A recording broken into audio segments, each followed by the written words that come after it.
Ceci est un livre audio autogénéré par Google. Du même auteur. L'eau, source de vie, Encyclopédie scolaire, Paris, Agence de coopération culturelle et technique NEA Togo Livre Sud, 1992. Kimalipense, roman Montréal Langto éditeur Daniel Shelton 2000. Aquaba, Les Nouvelles d'Afrique de l'Ouest, recueil de nouvelles Montréal, édition Adage 2004. Qui es-tu? Kit pédagogique, Montréal, édition de la Fondation de la Tolérance 2008. Mémoire et génocide au XXe siècle, essai historique, Québec, presse de l'Université Laval, 2008. La différence ça s'apprend. Guide en droit de la personne, Edmonton, édition de l'AJFAS 2009. Révision, Isabelle Martineau. Graphisme, Justin Lim. Illustration de la couverture, Anthony Benoît. Citation. Pour que chacun se souvienne, pour que chacun sache, mais aussi pour que chacun comprenne, nous avons essayé de montrer que l'histoire n'est pas le résultat d'une fatalité mais le résultat de l'action des hommes. Philippe Meyer, narrateur du documentaire de Nuremberg à Nuremberg, France, réalisateur Frédéric Rossif, 1994, 177 minutes. Au-dessus des nations, il y a l'humanité. Goethe. Je pense qu'il y avait un choix. Laisser les choses impunies ou rendre justice en espérant qu'elle ait un caractère pédagogique. Nous avons opté pour cela. L'alternative est très simple, c'est laisser les choses se faire, ne jamais rendre justice, faire jouer la vengeance. Je pense qu'il faut inverser la proposition. Ce n'est pas parce que la condamnation n'empêche pas la répétition du crime qu'il ne faut pas condamner. Dans le cas du Rwanda, s'il n'y a pas une justice qui puisse donner satisfaction aux victimes sans que cela soit une justice de vengeance, je pense qu'il n'y a pas de réconciliation nationale possible. L'illusion est qu'il suffit de condamner pour que tout de suite, la réconciliation arrive. Dans toutes les sociétés du monde, on attend trop de la justice. Laïti Kama, juge au tribunal pénal international pour le Rwanda. Arusha, Tanzanie, mai 2001.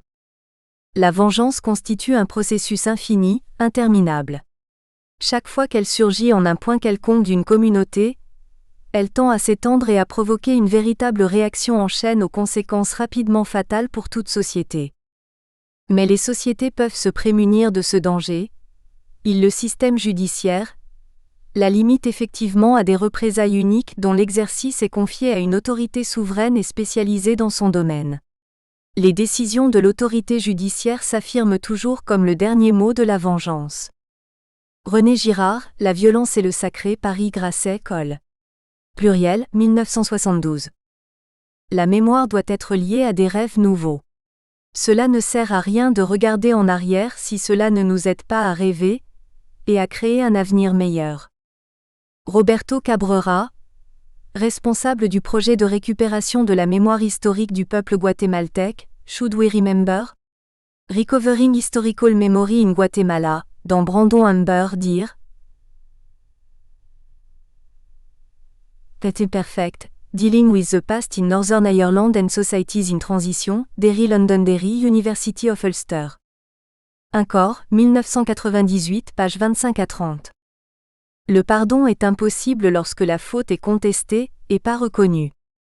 Nicolas Sarkozy, président de la France.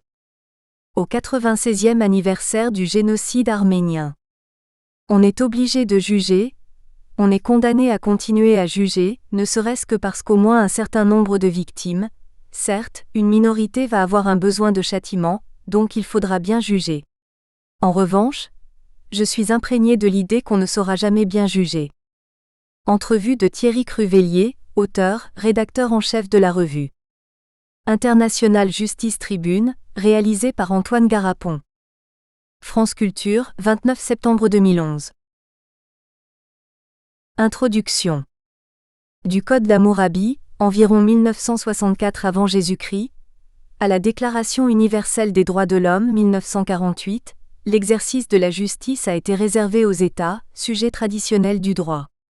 Chacun d'entre eux, avec son système pénal national, adoptait les législations qu'il jugeait nécessaires pour parvenir au meilleur degré de justice.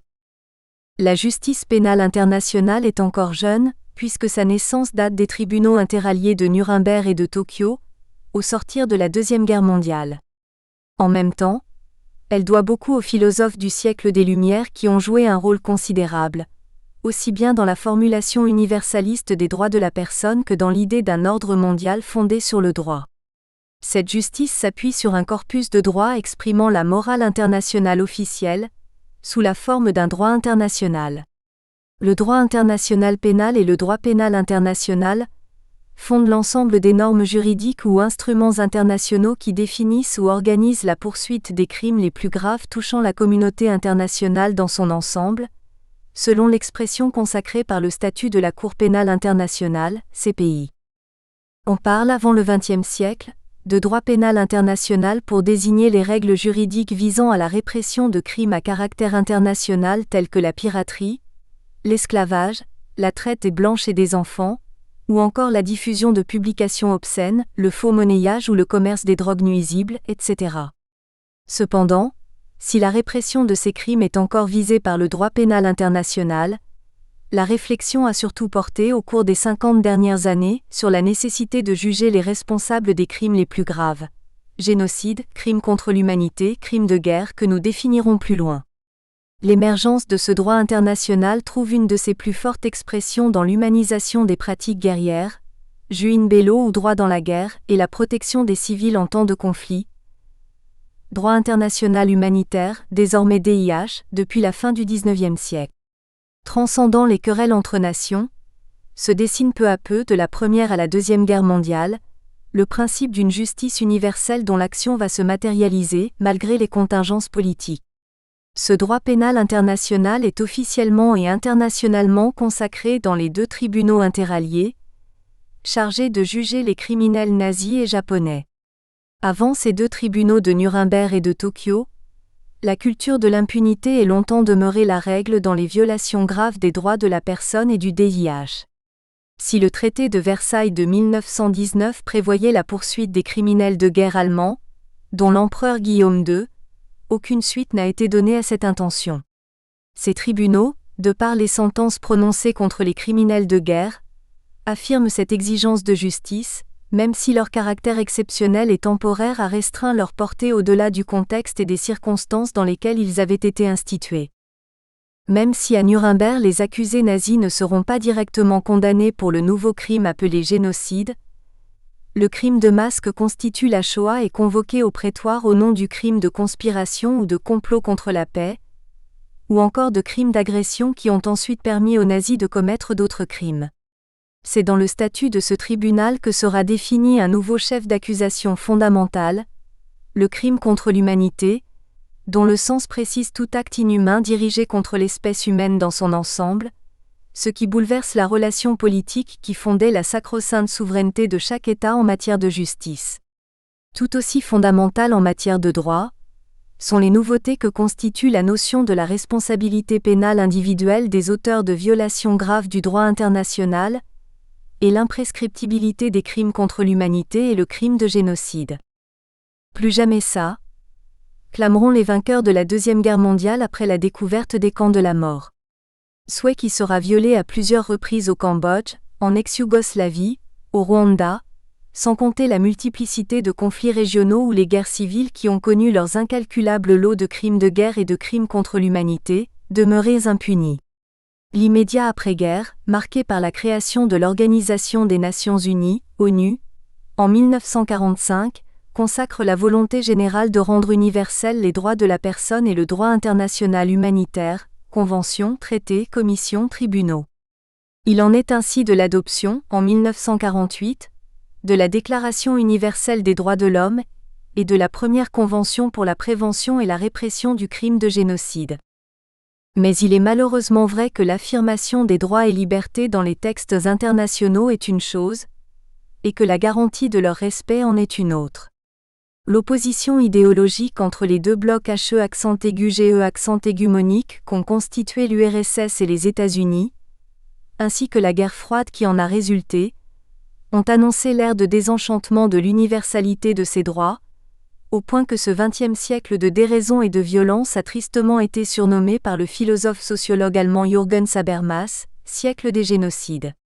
La rivalité entre les 2 super-grands, fondateur de la justice internationale à Nuremberg et à Tokyo, a mis un frein sérieux à l'idéal d'une justice universelle pendant plus de 4 décennies. Les seuls procès tenus durant cette période ont été ceux de criminels nazis ou de leurs collaborateurs en France, en Allemagne, en Israël et en Italie. La décolonisation, la délocalisation du conflit Est-Ouest dans les pays alliés des deux blocs, se sont traduites par des guerres chaudes régionales qui ont permis à des régimes dictatoriaux pro-occidentaux ou pro-soviétiques de perpétrer de graves violations des droits de la personne. Cette triste expérience historique du XXe siècle a permis aussi que de graves crimes soient commis en URSS, en Chine, en Corée du Nord, au Cambodge, au nom de la passion égalitaire du communisme. Après le hiatus de la guerre froide, la justice internationale ressuscite par le biais des tribunaux pénaux internationaux ad hoc pour l'ex-Yougoslavie, 1994, et le Rwanda, 1995, ainsi que les tribunaux semi-internationaux ou nationaux habilités à poursuivre les crimes dits graves ou encore internationaux. Crimes de génocide, crimes contre l'humanité, crimes de guerre. Une véritable conscience planétaire en matière de droit pénal international se met en place avec la volonté de poursuivre et de punir les auteurs de ces crimes, et ainsi espérer dissuader à l'avenir la perpétration d'autres crimes odieux. Embryonnaire dans ces tribunaux provisoires, la justice internationale, à travers la CPI, la première juridiction internationale permanente, créée après la ratification du Statut de Rome 2002, appelée à prendre le relais des tribunaux pénaux internationaux pour l'ex-Yougoslavie et le Rwanda, est en voie de devenir une composante durable de la diplomatie mondiale. Sa création vient parachever la construction du droit pénal international. La constitution de ces juridictions internationales pénales successives a également permis de combler un vide juridique. La criminalisation de comportements individuels ou collectifs trop souvent ignorés par les droits internes des États ou échappant à toute répression organisée, tandis que le droit international classique restait impuissant à leur égard. Cependant, l'administration d'une justice internationale ne se fait pas sans une certaine articulation et complémentarité. La coopération judiciaire entre les États concernés et la justice internationale, la juridiction reconnue à certains États de juger des crimes commis sur leur territoire ou dans d'autres pays, sont aussi les expressions diverses de ce droit pénal international naissant. Traduisant cette volonté collective dans la lutte contre l'impunité, la CPI se veut complémentaire des juridictions nationales qui ont la primauté de la répression. Cette lutte contre l'impunité et la répression des violations graves des droits de la personne et du droit international humanitaire, portée par l'idéal de justice universelle, sans distinction de nationalité, est désormais placée au cœur des préoccupations de la société mondiale, que ce soit en matière de bonne gouvernance ou de coopération internationale. Elle s'exprime aussi dans la reconnaissance croissante, dans de nombreux instruments internationaux des droits des victimes, en particulier du droit de savoir, du droit à la justice et du droit à la réparation, ou encore dans la diversité actuelle des mécanismes de répression des crimes de droit international. Dans cette codification, en constante évolution jurisprudentielle des crimes internationaux, il convient de souligner l'emblématique principe de la compétence universelle, ou la juridiction universelle qui concrétise une justice sans frontières. On peut définir le principe de compétence universelle comme étant la vocation juridictionnelle de tout État, au nom de valeurs universelles, de juger l'auteur d'une infraction grave qui heurte la conscience humaine, crime contre l'humanité, crime de génocide, crime de guerre, peu importe le lieu de perpétration du crime, et quelles que soient les nationalités des victimes et des accusés, même lorsque ces derniers sont des responsables civils et militaires étatiques, voire des personnes morales, sociétés militaires privées, entreprises multinationales.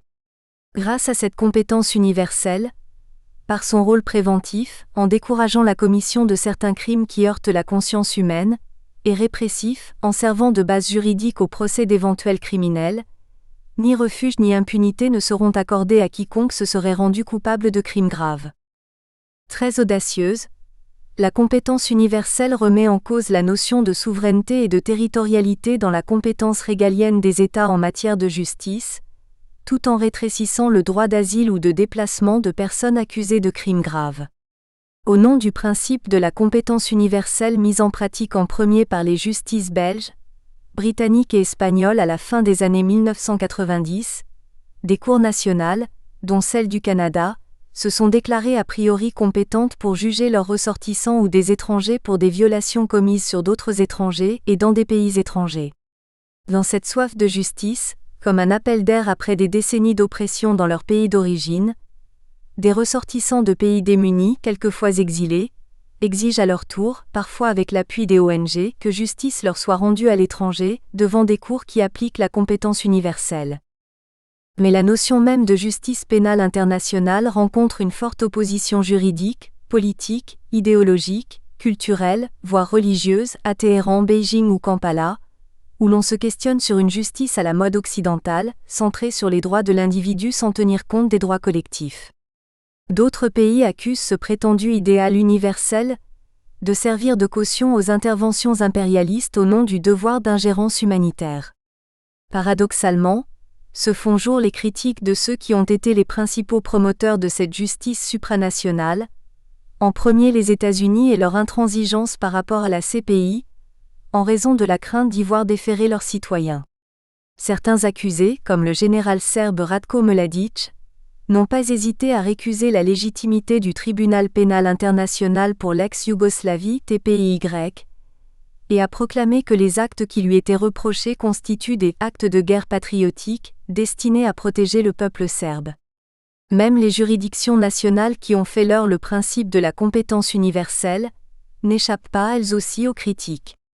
Entre les pays plus engagés, partisans de la compétence absolue, et les pays plus circonspects en ce qui concerne l'étendue du champ d'application de la compétence universelle, il y a plus qu'un fossé.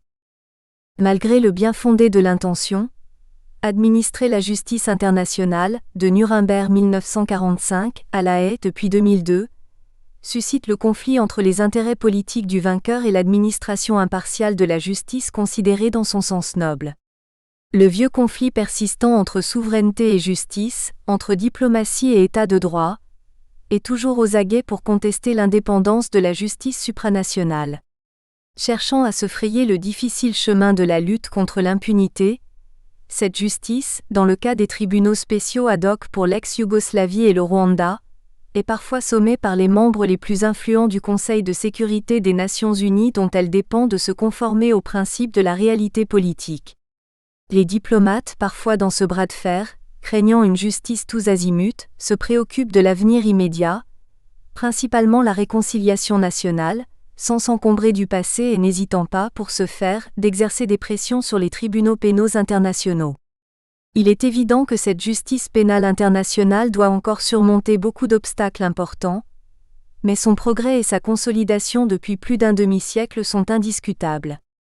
Cet avenir de la justice ne va pas aussi sans la reconstruction active de l'appareil judiciaire local, y compris par le biais des tribunaux mixtes, parfois associés à des mécanismes d'aveu contre le pardon de type Commission Vérité et Réconciliation, CVR.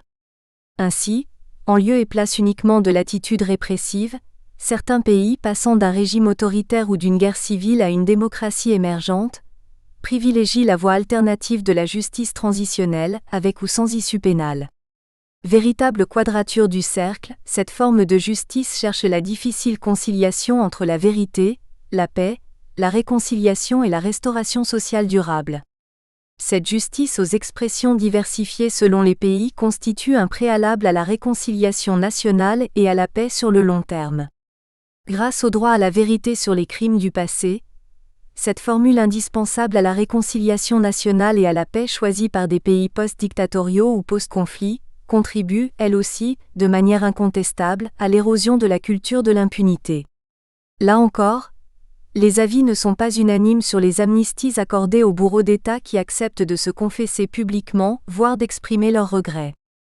Peut-on dire que la répression des crimes internationaux marque l'apparition d'une société universelle, et non plus seulement étatique en matière de justice? Une société dans laquelle le droit, fondant la punition, ignorerait les souverainetés nationales pour obliger tous les sujets, de tous les États? L'intrusion de la justice pénale internationale est-elle bénéfique, ou s'avère-t-elle contre-productive pour les populations qu'elle prétend secourir? Constitue-t-elle un accélérateur, ou un frein à la recherche de la paix? Difficile de répondre à cette étape-ci de la justice internationale qui n'a pas encore gagné sa pleine maturité, et qui a du mal à s'affranchir des contingences politiques. Malgré tout, cette justice en émergence affirme progressivement, non sans écueil et rétrogradation, la prépondérance de la primauté du droit. De ce combat entre réalisme politique et autonomie judiciaire se poursuit encore cette lutte jamais gagnée entre le politique et la justice. Mais cette justice elle-même, dans la noblesse de ses intentions, n'échappe pas non plus à l'injustice, hélas, parfois inhérente à son action. Par exemple, l'oubli des réparations aux victimes ou la guerre pour rétablir le droit, la guerre pour protéger les victimes de la guerre ou pour permettre une intervention humanitaire, Somalie, Kosovo, Côte d'Ivoire ou Libye.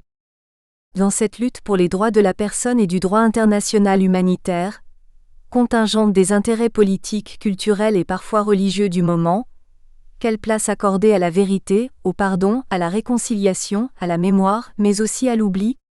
Grâce à l'analyse du parcours des juridictions internationales et nationales, pénales ou non pénales dans la lutte contre l'impunité à travers le monde, cet ouvrage offre une compréhension historique pédagogique, judiciaire, mais aussi d'actualité sur les défis de cette nouvelle forme de justice. Chapitre 1 – Avant Nuremberg et Tokyo. 1.1 Les balbutiements du principe d'humanité dans les lois et coutumes de la guerre. La guerre est historiquement le lieu d'expression privilégié de la violence, si bien que des massacres jalonnent l'histoire de l'humanité. Toutefois, leur ampleur s'accroît considérablement par le nombre de victimes au XXe siècle, en raison des nouveaux moyens technologiques à la disposition des forces armées. Comme processus de barbarie, la guerre transigeait avec ses propres règles, généralement celles du plus fort. Des ravages de Gengis Khan à la dernière guerre napoléonienne, la violence militaire et ses nombreuses atrocités, assassinats, viols, détentions, tortures, déportation de population, destruction ou confiscation des biens, esclavage physique ou sexuel, etc., faisaient intrinsèquement partie des lois de la guerre, et ce à travers le monde. La dimension violente des conflits était acceptée de toutes les parties en conflit, non seulement au moment de l'affrontement, mais aussi au moment où l'adversaire était capturé ou blessé ou son territoire occupé. Certes, quelques règles d'honneur existaient çà et là, mais elles régissaient le plus souvent l'art de faire la guerre de manière honorable, la plupart du temps entre guerriers aristocrates. Avant la Première Guerre mondiale, le principe d'humanité était presque inexistant. Le vaincu subissait le joug du vainqueur ou profitait de sa magnanimité, fait rare le plus souvent. D'où le mot cinglant lancé par Brennos, le chef gaulois qui avait vaincu Rome vers -390, au tribun militaire romain Quintus Sulpicius, pendant la négociation pour fixer la rançon du retrait de ses forces, vae victis, signifiant malheur au vaincu. Cette expression, parfois encore d'actualité, rappelle que le vaincu est à la merci du vainqueur. Un État, à l'intérieur de ses frontières, de par sa souveraineté, pouvait aussi opprimer et tuer qui bon lui semblait sans avoir de compte à rendre. Rare exception, seul le Royaume-Uni en 1679 avec l'habeas corpus, ad subsistendum, fondement de l'État de droit, adopté aussi par les États-Unis dans leur constitution de 1787, garantissait des droits judiciaires à leur sujet. Les guerres d'autrefois, soulignons-le, concernaient principalement des atrocités commises entre forces armées, malgré des massacres de civils plus ou moins importants. La notion même du civil, du non-combattant était quasi inexistante. On appartenait de facto à un camp allié ou en lutte contre un autre camp. L'idée même de poursuivre des individus, le plus souvent des personnes détenant des positions hiérarchiques, pour des atrocités collectives, au nom de principes supérieurs d'humanité, remonte timidement au Moyen-Âge. Les lois et coutumes de la guerre ont été longtemps un corps de règles que les rois observaient vis-à-vis de leurs semblables, des souverains égaux en droit, mais qui ne s'appliquaient pas au rapport entre un souverain et ses sujets révoltés ou encore aux ennemis étrangers. Ces lois et coutumes n'étaient pas exclusivement violentes. Il prévalait parfois le principe de la guerre fleurie, un art de la guerre plus symbolique que meurtrier, codifié par des règles coutumières.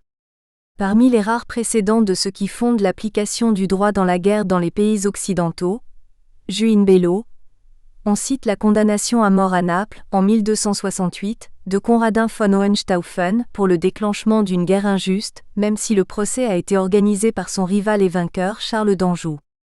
On évoque aussi la condamnation à Brisac, en 1474, de Peter von Hagenbach, lieutenant de Charles le Téméraire en Alsace, pour crime contre les lois de Dieu et des hommes, procès pendant lequel l'accusé a invoqué pour sa défense les ordres reçus de son supérieur. On cite également la sanction infligée au comte Rosen, relevée de son commandement par Jacques II d'Angleterre, en 1689, pour ses méthodes cruelles, employées lors du siège de Londonderry tenu par les protestants. L'empereur Napoléon a été interné à Sainte-Hélène après sa défaite à Waterloo, en 1815, à la suite d'une convention quadripartite entre les États vainqueurs qui le considéraient comme un fauteur de guerre. Le droit dit humanitaire, c'est-à-dire au profit de l'homme, est né véritablement de la confrontation sur le champ de bataille au XIXe siècle. En cela, on peut affirmer que c'est une idée moderne, contemporaine. De la moitié du XIXe à la Première Guerre mondiale, certaines puissances européennes, dont la Russie, la France et le Royaume-Uni, ont mis de l'avant à de nombreuses reprises les notions d'humanité, de civilisation et de communauté internationale. Ces États, les plus importants de l'époque, tentaient de codifier dans une compréhension commune ce que devraient être des normes internationalement reconnues d'humanité, notamment dans le domaine des conflits internationaux, appelées les normes internationales du droit de la guerre. Toutefois, cette volonté se heurtait aux pratiques de deux États impérialistes rivaux, l'Allemagne et l'Empire austro-hongrois, accusés de commettre dans les territoires et pays qu'ils occupaient des actes considérés comme étant contraires à ceux des États civilisés. Par exemple, pendant la guerre de Crimée, 1853 à 1856, les Russes ont accusé ces deux pays d'utiliser des tactiques indignes de nations civilisées. Malgré tout, les intérêts partisans des uns et des autres et l'absence de sanctions internationales empêchaient d'articuler des normes communes. Les comportements de chacun des pays influents, le plus souvent impérialistes, à l'égard d'autres pays dominés devenaient une règle tacite de complicité mutuelle par rapport aux dérives et aux cruautés de la guerre.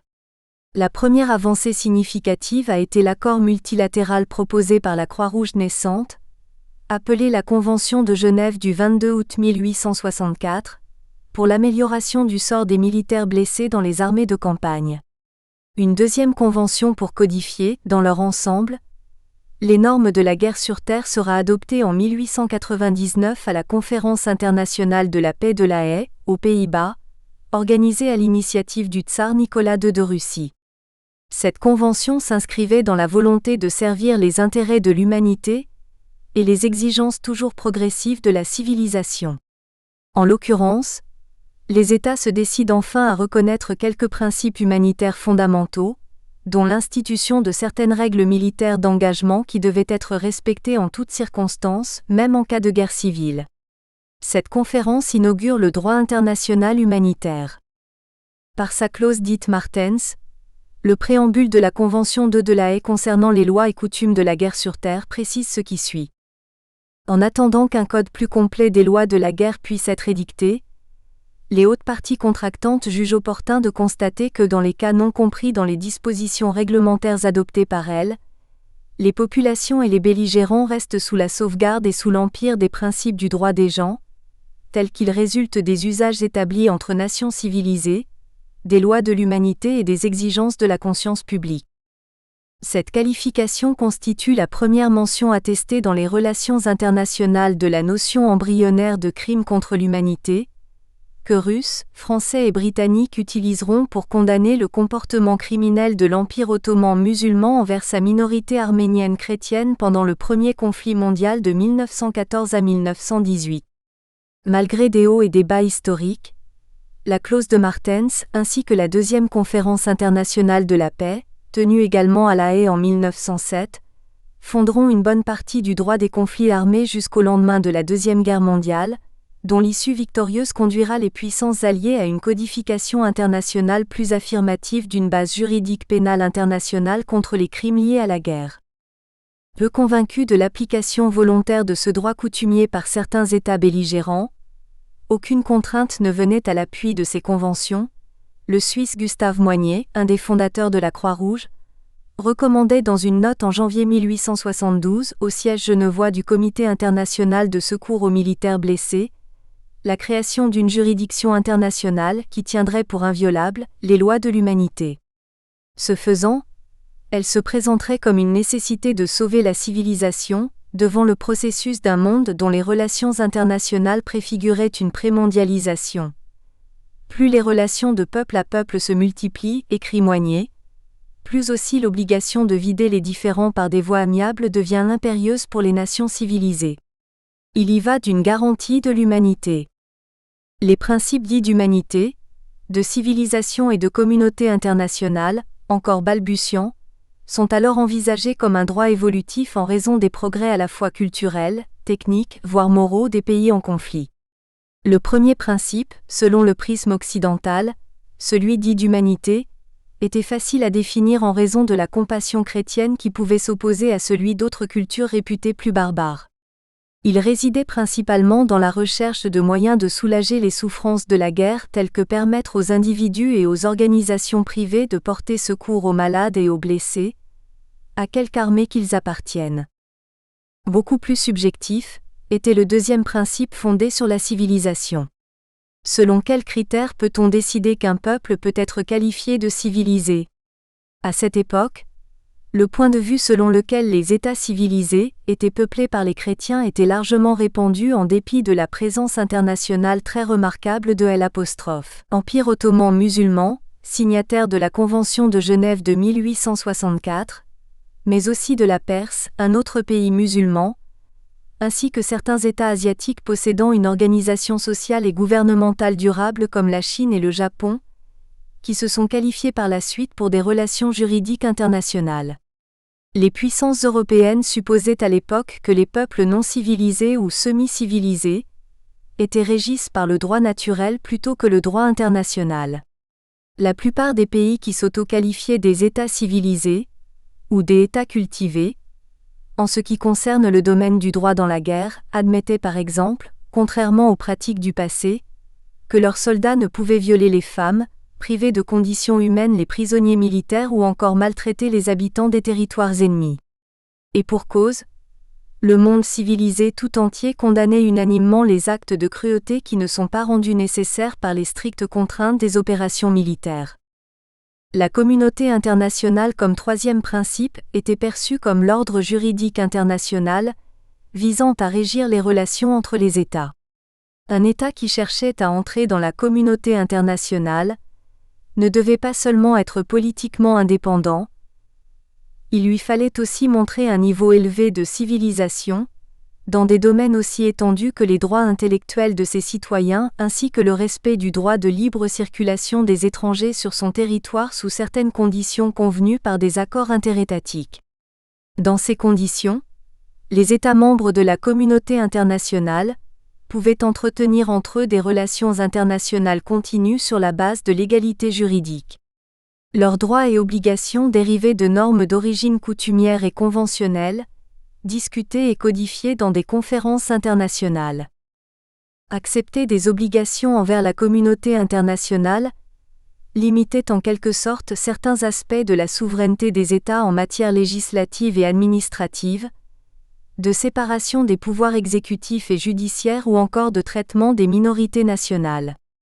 C'est au nom de ces obligations qu'en 1860, diverses puissances européennes étaient intervenues auprès du gouvernement ottoman, lorsque des Druzes musulmans avaient massacré des chrétiens maronites au Liban et en Syrie. Puissances dont la France et le Royaume-Uni avaient justifié l'intervention comme étant humanitaire. Cependant, dans un contexte de rivalités impérialistes, l'exactitude de la qualification des motifs d'action ou d'ingérence des États européens selon les justifications humanitaires, ou encore civilisationnelles, en faveur de minorités chrétiennes, à ces occasions et à bien d'autres, peut être discutée.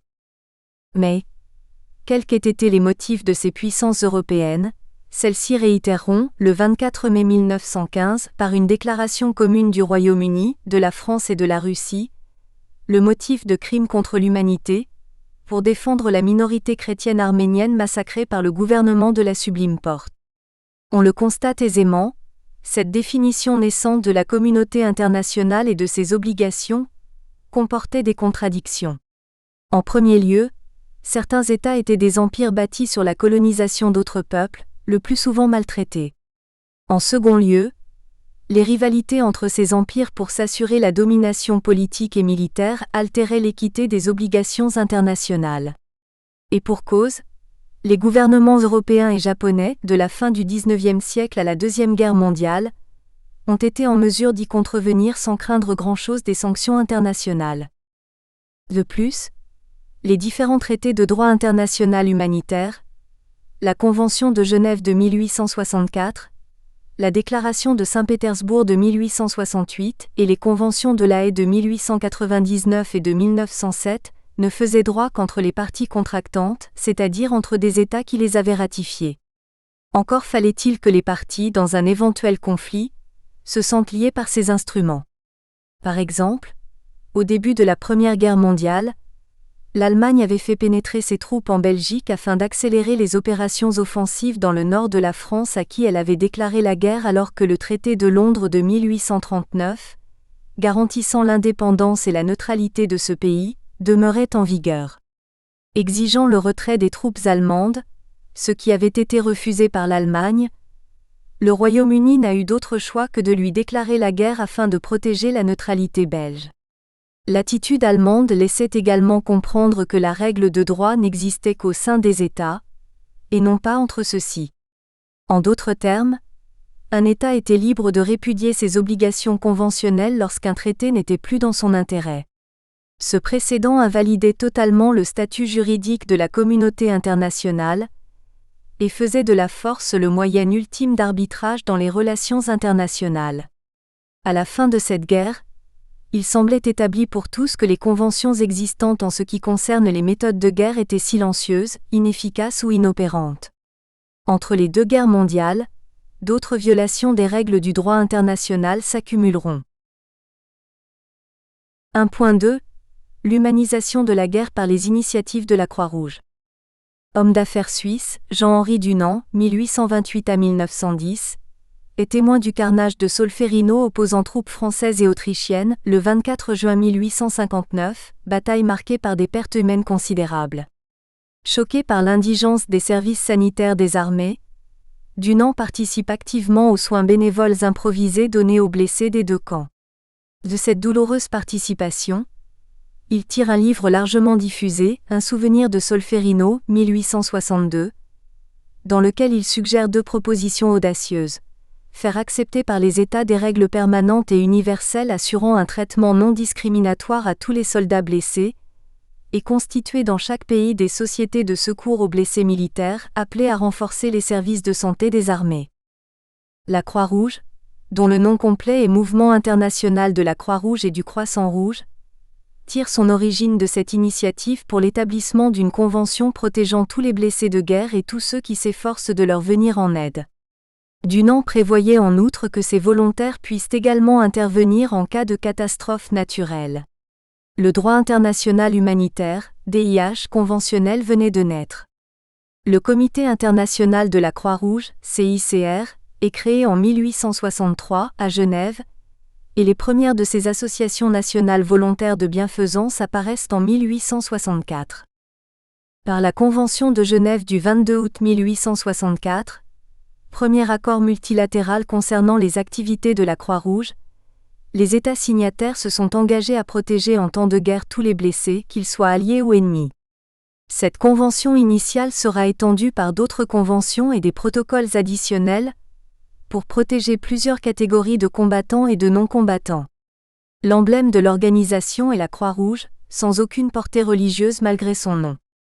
Dès le début de la guerre russo-turque de 1876 à 1878, l'Empire ottoman, qui avait adhéré à la Convention de Genève de 1864, a adopté le symbole du croissant rouge pour la signalisation de ses propres ambulances afin de ne pas heurter la susceptibilité des soldats musulmans. L'organisation allait progressivement devenir universelle, après avoir été européenne dans ses origines.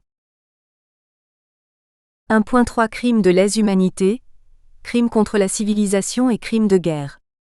La fin de la Première Guerre mondiale constitue le point de départ concret d'une justice pénale internationale, car la communauté internationale, face à l'immensité des destructions de vies humaines, souhaitait voir traduits devant la justice les responsables de crimes de guerre et de crimes contre le statut d'humain, compris comme des atteintes graves aux populations civiles qui heurtent la conscience même de l'humanité.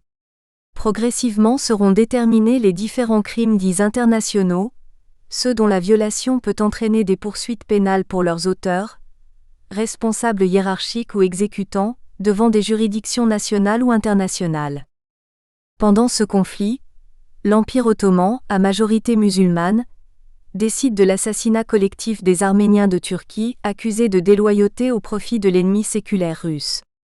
Ce crime de masse parfaitement planifié sera répété presque 20 ans plus tard, par les nazis à l'encontre des Juifs d'Europe, au point d'inspirer le juriste américain Raphaël Lemkin, d'origine juive polonaise, à forger puis à consacrer sur la scène internationale la notion de génocide, le crime des crimes. Ces crimes de masse contre la minorité chrétienne arménienne sont confirmés par plusieurs sources, dont des télégrammes de responsables gouvernementaux ottomans dictant les ordres d'extermination. Des récits d'Henri Morgenthau, ambassadeur américain auprès de l'Empire ottoman, et des rapports des représentants allemands et austro-hongrois, alliés de l'Empire ottoman, viennent corroborer ces crimes. Ces preuves réfutent les dénégations turques voulant que les massacres aient été une réponse à un soulèvement arménien, ou le regrettable sous-produit d'une guerre civile. Le 24 mai 1915, la France, la Grande-Bretagne et la Russie signent une déclaration commune inspirée de la clause Martens qui stipule que les habitants d'une centaine de villages près de Van ont tous été tués. Compte tenu de ces nouveaux crimes commis par la Turquie contre l'humanité et la civilisation, les gouvernements alliés annoncent publiquement qu'ils tiendront personnellement responsables de ces crimes tous les membres du gouvernement ottoman ainsi que leurs agents qui auront participé à de tels massacres. Dans les semaines qui suivent la défaite, l'Empire ottoman lui-même punira ces crimes qualifiés de crimes de lèse-humanité, dans une déclaration officielle du 28 mai 1915. Un tribunal de Constantinople juge en 1919, par contumace, les dirigeants nationalistes du parti dirigeant déchu connu sous le nom du Triumvirat des jeunes Turcs, ITIA ou Comité Union et Progrès. Tala Pacha, grand vizir à la fois ministre de l'Intérieur, Enver Pacha, ministre de la Guerre, et Djemal Pacha, ministre de la Marine, sont condamnés à mort cette même année pour l'extermination d'un peuple entier constituant une communauté distincte. La cour martiale a établi la volonté officielle des unionistes de vouloir éliminer physiquement les Arméniens, perçus comme une communauté distincte de l'ensemble national.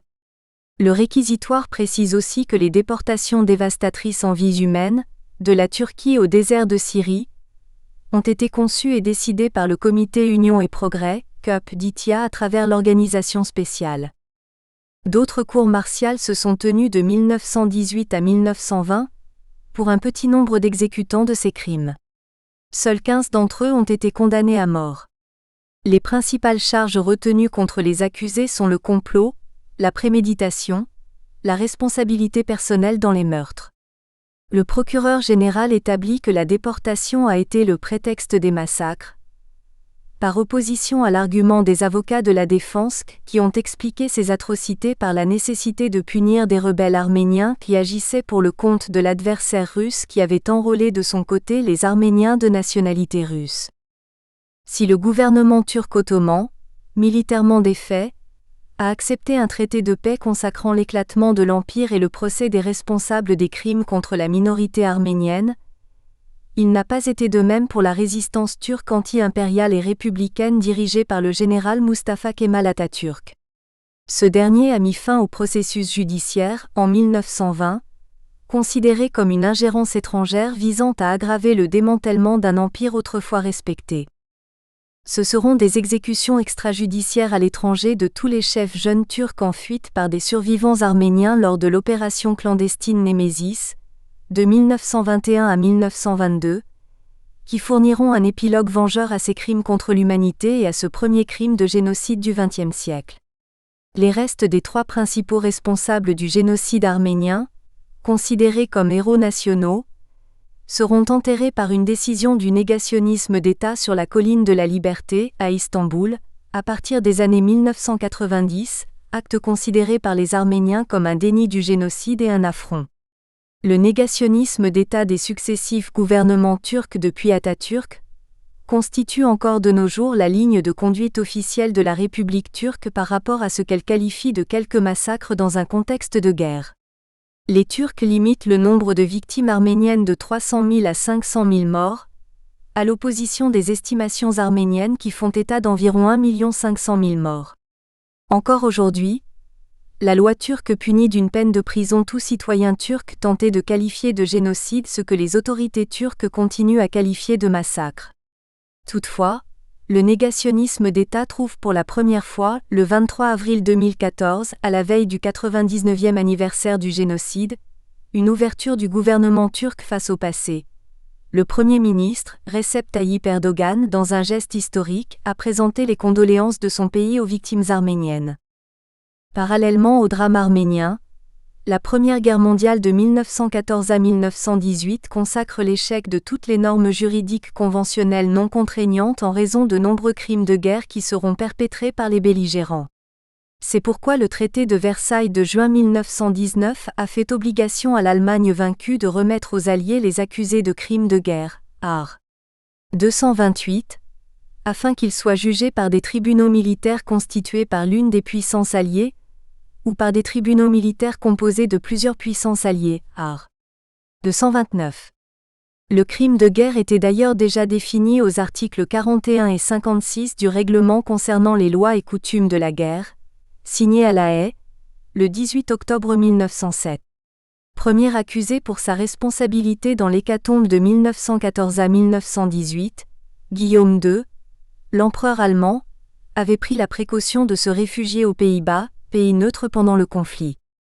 La monarchie néerlandaise a refusé de le livrer aux Alliés jusqu'à sa mort en 1941, au moment où Adolf Hitler, le chancelier de l'Allemagne, avec la même ardeur belliciste, conduisait la féroce invasion de l'Europe.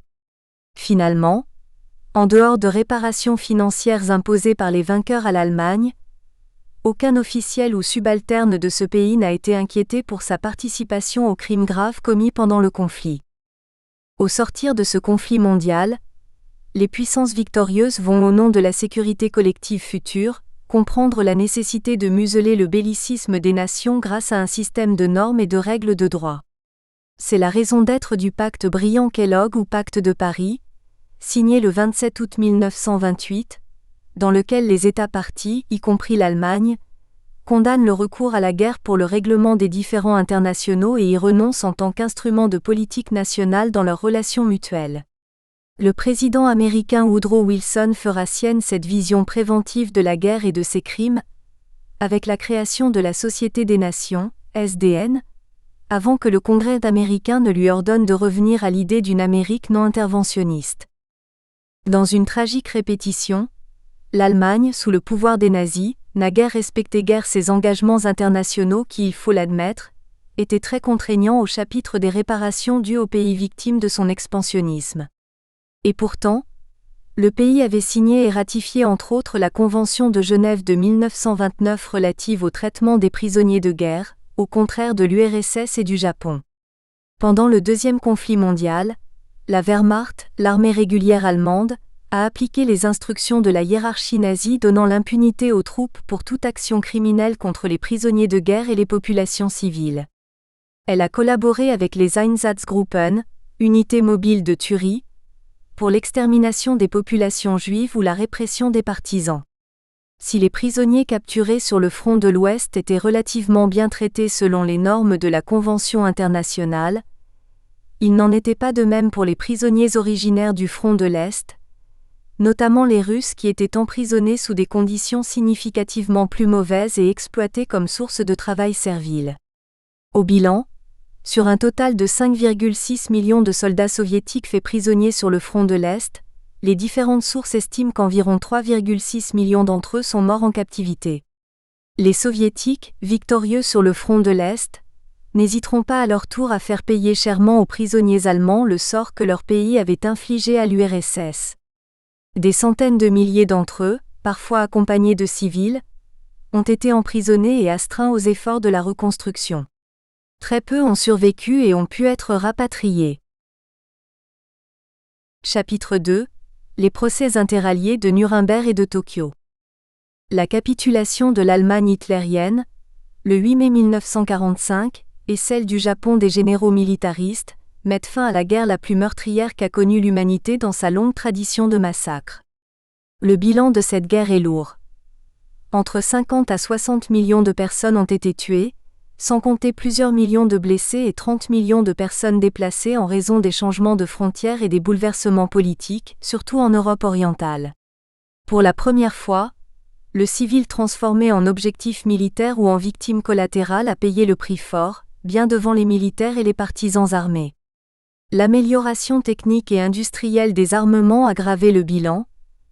Bombardements conventionnels des villes et bombardements nucléaires d'Hiroshima et de Nagasaki au Japon. Même si les historiens ont tendance à se focaliser sur le théâtre européen de cette guerre, il n'en demeure pas moins que le Japon impérial a subi de lourdes pertes civiles. En 1945, à la fin de la guerre, les États-Unis et l'URSS font figure de vainqueurs incontestables aux côtés de leurs alliés, principalement le Royaume-Uni et la France gaulliste.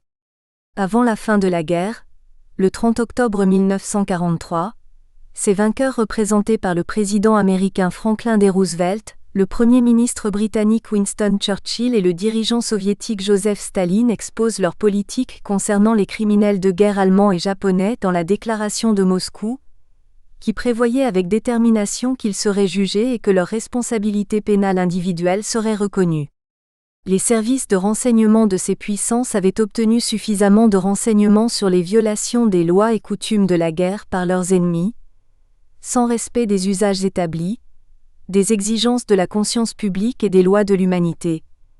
L'abomination des camps de concentration, les sévices contre les prisonniers de guerre dont leur exploitation comme main-d'œuvre servile, les tortures, les fusillades des otages, les déportations, les pratiques de guerre totale, le pillage économique des peuples vaincus étaient largement documentés par diverses sources, en particulier celle de la résistance dans les pays occupés. Cette dernière a permis aux Alliés de prendre connaissance du soulèvement du ghetto juif de Varsovie et les atrocités en cours dans différents camps d'extermination des Juifs, situés pour la plupart en Pologne, Auschwitz-Birkenau, Treblinka, Chelmno, Sobibor, Belzec, etc. De manière pratique, la déclaration de Moscou dans son communiqué final après l'armistice promettait de juger ceux qui étaient considérés comme des criminels de guerre. Ces accusés potentiels ont été divisés en deux catégories. Les grands criminels dont l'autorité a permis de commettre des forfaits dans plusieurs pays de l'Europe occupée, appelés à être jugés devant un tribunal international, et les autres criminels qui avaient commis des crimes dans un seul pays et qui devraient y répondre devant les tribunaux nationaux de ces pays. La déclaration de Moscou énonçait dans la foulée la création d'une juridiction pénale internationale, dont elle a diffusé l'information auprès de tous les belligérants, ce qui n'a guère dissuadé les criminels nazis de commettre des crimes supplémentaires, tels que la marche forcée des prisonniers évacués des camps de l'Est en direction de l'Ouest, sous la poussée de l'avancée soviétique en hiver 1944. L'accord de Londres du 8 août 1945, signé par l'URSS, les États-Unis, la France et le Royaume-Uni après la capitulation allemande, fixe respectivement les statuts des tribunaux militaires interalliés de Nuremberg et de Tokyo. Au lendemain de la guerre, ces premiers tribunaux internationaux dits ad hoc ont été chargés de juger les grands criminels de guerre de l'Allemagne nazie et du Japon impérial militariste. Pour la première fois, une sanction judiciaire internationale des crimes contre la paix, des crimes de guerre et de la nouvelle catégorie des crimes contre l'humanité est expressément prévue et organisée par les vainqueurs. Ces juridictions exceptionnelles, en rupture avec les convenances non contraignantes du passé, posent les fondements du droit pénal international actuel.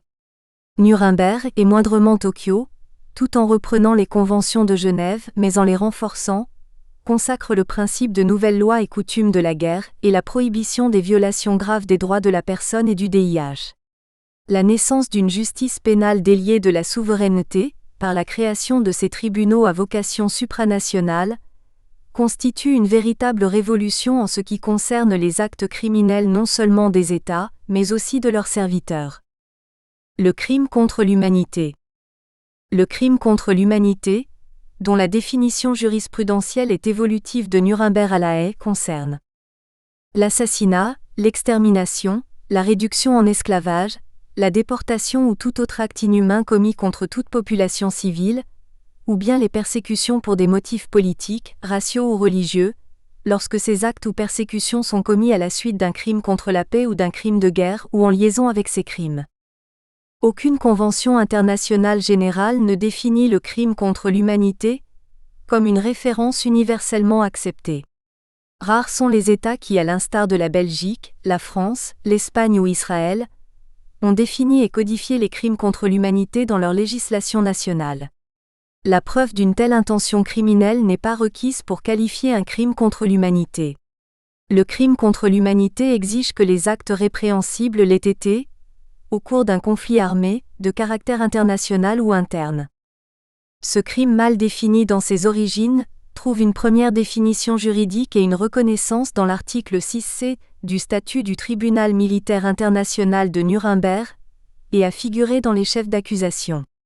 Par crime contre l'humanité, selon cet article, il faut entendre l'assassinat, l'extermination, génocide, la réduction en esclavage, la déportation et tous autres actes inhumains commis contre toute population civile avant ou pendant la guerre. Il s'agit donc de la définition d'un crime qui n'existait pas avant cette définition, et donc une définition rétroactive, les persécutions pour des motifs politiques, raciaux ou religieux, que ces actes ou persécutions aient constitué ou non une violation du droit interne du pays où ils ont été perpétrés, la participation à l'élaboration ou à l'exécution d'un plan concerté ou d'un complot pour commettre l'un quelconque des crimes ci-dessus définis.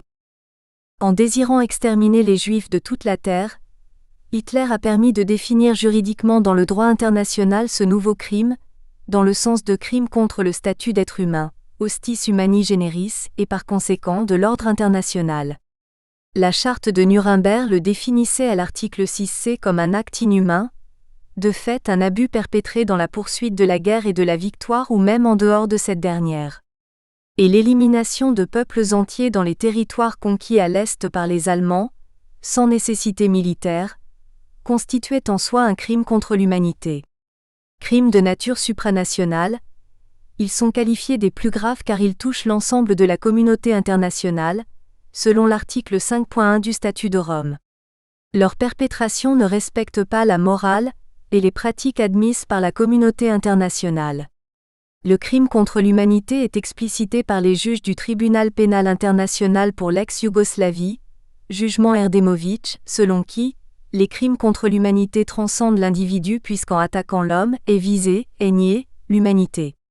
La centralité du crime contre l'humanité se révèle donc à la transgression des lois de l'humanité, car il existe une morale internationale, et des lois de l'humanité qui naissent de la conscience universelle. C'est l'identité de la victime, l'humanité, qui marque la spécificité du crime contre l'humanité. La dénomination juridique de ce crime inhumain comporte aussi un sens moral et éthique ou encore philosophique aux contours évolutifs, à savoir la place à accorder à la dimension humaine dans la barbarie inhérente à toute guerre. Il s'agit donc, dans les nécessités de la guerre et de ses violences, de limiter et si possible, d'interdire l'inhumain en incriminant les actes contraires à la dignité humaine, ou encore contraires à la notion même d'humanité. Le facteur de brutalité gratuite utilisé pour définir les crimes de guerre a aussi été introduit dans la définition des crimes contre l'humanité, pour répondre aux atrocités perpétrées durant la Deuxième Guerre mondiale. Les crimes contre l'humanité intègrent, tout en les hiérarchisant, les autres crimes internationaux qui les constituent. Crimes de guerre, crimes de génocide. Malgré sa gravité, le crime contre l'humanité est parfois difficile à distinguer du crime de génocide qui recouvre également une gravité comparable. Le crime de génocide est considéré comme un prolongement du crime contre l'humanité. Les évolutions du droit international ont rajouté au chapitre du crime contre l'humanité l'apartheid, les disparitions forcées de personnes dans certaines conditions, la torture, le viol, les persécutions pour des raisons politiques. Autre évolution, le crime contre l'humanité peut être commis en dehors de l'État, ce que confirment les instruments conventionnels codifiant des crimes susceptibles d'être qualifiés de crimes contre l'humanité quand ils sont de la responsabilité des organisations politiques non étatiques, tels les groupes insurgés pendant les guerres civiles. Ces instruments prévoient tous que l'auteur principal peut être un représentant de l'État, ou ne pas être un représentant de l'État. Par exemple, l'article 3, commun aux 4 conventions de Genève, contient une disposition qui s'applique aux conflits armés non internationaux, CANI, et par là même aux guerres civiles.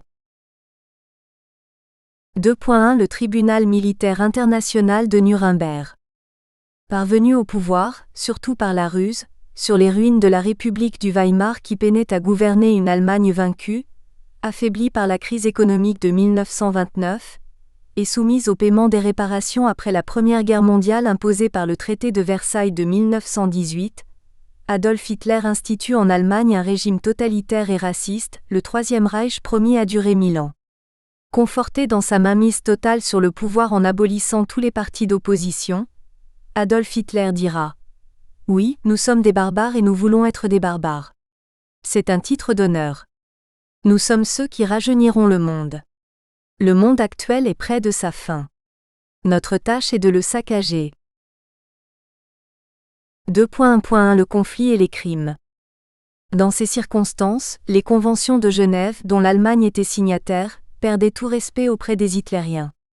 Rompant avec la République de Weimar, son idéologie s'inspirait de certaines doctrines racistes selon lesquelles les peuples germaniques, principalement les purs-ariens, étaient non seulement physiquement supérieurs, mais également porteurs d'une morale et d'une culture plus élevée que celle des autres peuples.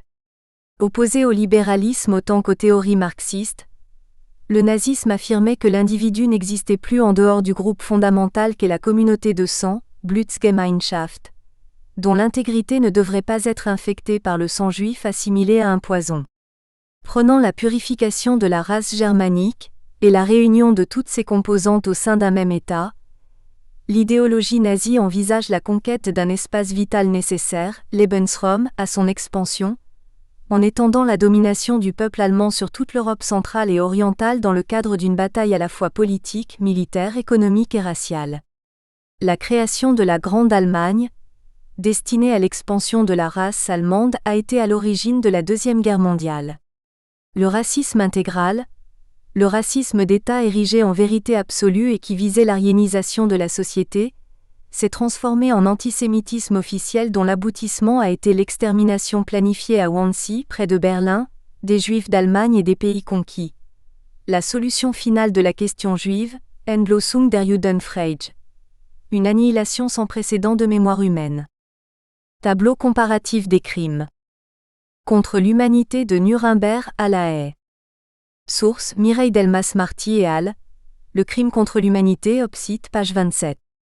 Hitler imputait publiquement aux Juifs la responsabilité du désastre économique attribuable à la crise boursière de 1929 qui a particulièrement touché l'Allemagne, consécutif à la défaite de la Première Guerre mondiale. La loi sur la citoyenneté du Reich et la loi de protection du sang allemand et de l'honneur allemand établissent ainsi un régime discriminatoire basé sur des critères d'appartenance ethnique qui excluaient de facto les Juifs de la citoyenneté allemande. Hitler accusait les Juifs d'être les propagateurs d'idéologies néfastes comme le marxisme, le libéralisme, ou encore de fauteurs de troubles internationaux. Il a ainsi inscrit dans le programme politique national-socialiste l'expulsion des Juifs de toutes les sphères socio-économiques, tout en affirmant qu'une régénération du sang arien du Reich, selon sa théorie de l'hygiène raciale, devrait comprendre l'exclusion des non-allemands des fonctions publiques, l'interdiction des mariages mixtes, la stérilisation des malades incurables, des déficients mentaux, voire des personnes homosexuelles. Le régime nazi a déclaré que le peuple allemand désirait avant tout expulser les Juifs non seulement d'Allemagne, mais de la terre entière. À son apogée, ce seront plus des 2/3 de l'Europe qui seront occupés par le régime nazi et ses complices locaux qui cultivaient un ressentiment antisémite. Porté par son fanatisme, Hitler va d'ailleurs déclarer « Le Juif agit inexorablement pour dominer le monde. Aucune nation ne peut lui faire lâcher prise, sinon par la force. Seule une volonté nationale rassemblée est capable de défier cet asservissement international. Une telle opération ne peut être que sanglante. » On connaît la suite de cette obsession du Juif par Hitler, la déchéance sociale, l'expulsion, l'asservissement ou l'extermination des Juifs dans les camps de concentration. Pour les communautés juives européennes, la condamnation officielle s'est traduite par l'Holocauste ou encore la Shoah. La catastrophe, en hébreu, c'est-à-dire l'extermination moderne, industrielle et planifiée de près de 6 millions d'éleurs. Et ce racisme d'extermination inclura les gens du voyage, appelés encore les Roms, Gitans ou Tziganes, ces éternels nomades inassimilables, selon la propagande nazie. Ce sera, pour ces derniers, un lourd bilan de près de 220 000 victimes. Le 8 mai 1945 s'achève le plus terrible conflit de l'humanité sur la scène européenne. Les nazis sont défaits par une coalition formée de pays occidentaux et de l'URSS. De 50 à 60 millions de personnes ont péri au cours des 6 années de guerre. En 1945, encerclé dans son bunker par les troupes soviétiques, Hitler s'enlève la vie, évitant ainsi d'être jugé. Il sera suivi dans le suicide par Joseph Goebbels, son ministre de la propagande. 2.1.2 Les procès, les critiques et la dénazification d'après-guerre.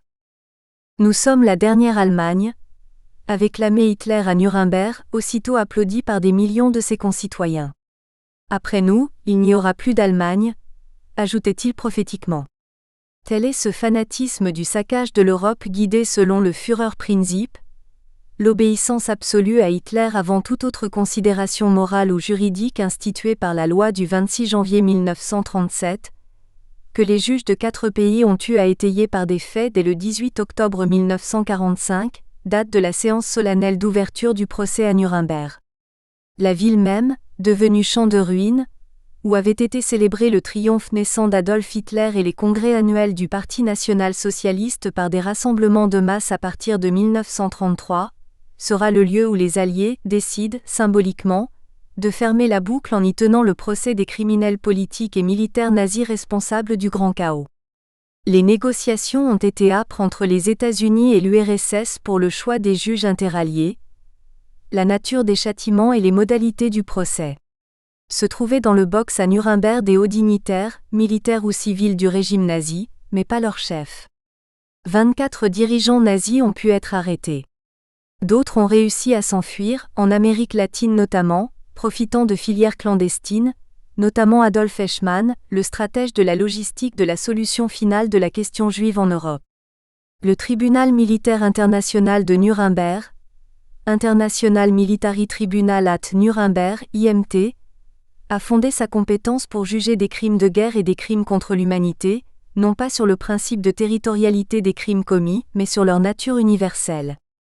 Progressivement, les Américains, principalement les présidents Franklin D. Roosevelt et Harry Truman et le procureur Robert Jackson, premier concepteur de la justice pénale universelle à la recherche aussi d'un nouvel ordre planétaire, rallient tous les alliés à un seul chef d'accusation principal qu'ils appellent la conspiration, c'est-à-dire l'idée d'un complot nazi.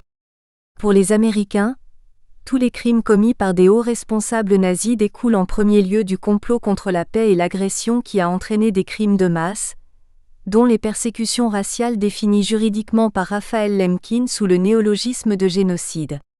Les Américains, qui étaient militairement intervenus pour apporter la paix pendant la Première Guerre mondiale, estiment qu'entre les deux guerres, le régime nazi a violé au moins 2 traités internationaux, à savoir le traité de Versailles du 28 juin 1919 mettant fin à la guerre et le pacte Briand-Kellogg ou pacte de Paris signé le 27 août 1928. Le crime contre la paix.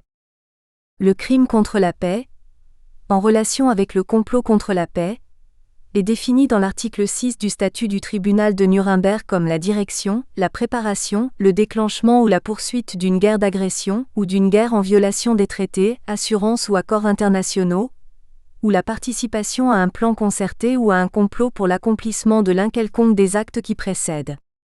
Le tribunal qualifie le crime contre la paix de crime international suprême, dans le sens qu'il recouvre tous les autres crimes, car c'est du non-respect des traités internationaux en vigueur de l'entre-deux-guerres, notamment le pacte Briand-Kellogg, signé par l'Allemagne et le Japon que la paix avait été rompue. Dans le contexte de la Deuxième Guerre mondiale, le crime contre la paix a été défini pour faire condamner les pays de l'Axe, Allemagne nazie, Italie et Japon, responsables d'avoir fomenté la guerre et d'avoir violé plusieurs traités internationaux antérieurs. Un compromis est trouvé entre alliés sur 4 chefs d'accusation. Conspiration et complot contre la paix, crime de guerre, et le nouveau crime qui est extrêmement discuté, le crime contre l'humanité. Ce procès, par la volonté du procureur Robert Jackson, à la fois son architecte et son maître d'œuvre, qui préfigure le premier modèle du rôle du juge pénal international, s'est voulu en même temps historique, pédagogique et moderne. Répondant en quelque sorte aux démonstrations filmographiques des messes nazies à Nuremberg, le procureur Robert Jackson fait projeter dans le prétoire, de manière absolument inédite, les films des camps de concentration libérés, tournés par le grand cinéaste américain John Ford, confrontant indiscutablement les donneurs d'ordre nazis. Devant tant de crimes horribles, le procureur Robert Jackson, dans les premiers mots de son discours d'ouverture, refuse la loi du vainqueur. Que 4 grandes nations victorieuses mais lésées n'exercent point de vengeance envers leurs ennemis prisonniers, c'est là un des tributs les plus importants que la puissance ait jamais payé à la raison. C'est la civilisation, comme obligation morale, qui est à la barre contre la barbarie en remettant en perspective le caractère primitif de la violence nazie exécutée avec des moyens modernes. Mise en œuvre des mesures qui sont à l'origine de la guerre, des sévices infligés aux populations civiles de l'Europe occupée et aux prisonniers de guerre transformés souvent en main-d'œuvre servile, ainsi que de l'extermination systématique ou du génocide de certains groupes entiers de population, notamment les juifs, les tziganes, les handicapés mentaux, etc. D'un point de vue de la démonstration de la preuve criminelle, Nuremberg sera un procès fondé beaucoup plus sur la documentation que sur les témoignages des victimes, les nazis ayant laissé de nombreuses traces physiques, y compris documentaires, de leur persécution raciale et crimes de guerre. Cependant, tout était à inventer dans cette première mondiale.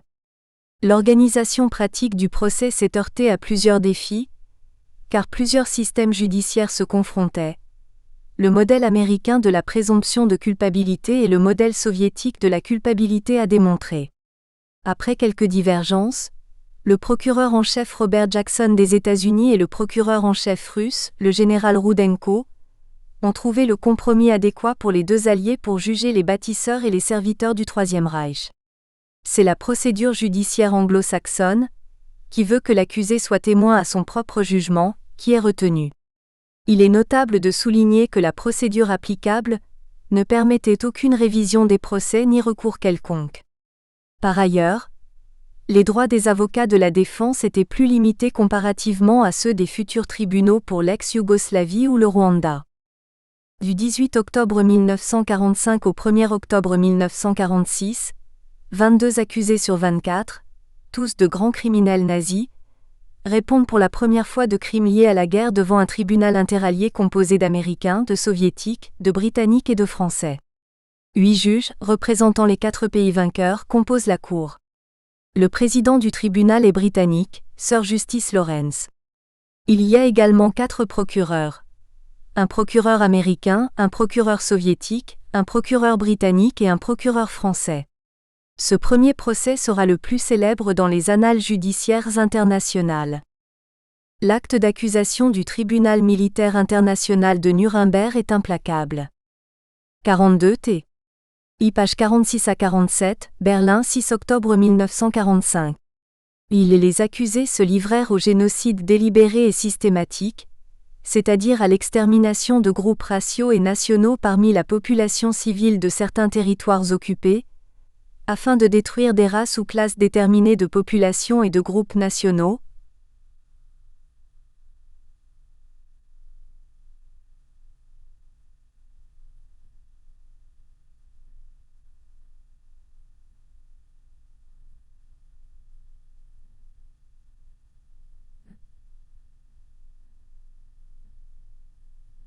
Raciaux ou religieux, particulièrement les Juifs, les Polonais, les Tziganes. L'ensemble des accusations porte sur le complot ou plan concerté en vue de commettre l'un des 3 autres crimes. Crime contre la paix, direction, préparation, déclenchement ou poursuite d'une guerre d'agression ou d'une guerre de violation des traités. Nous espérons que vous avez apprécié cet aperçu. Pour continuer à écouter ce livre audio sur Google Play Livres, utilisez le lien dans la description de la vidéo.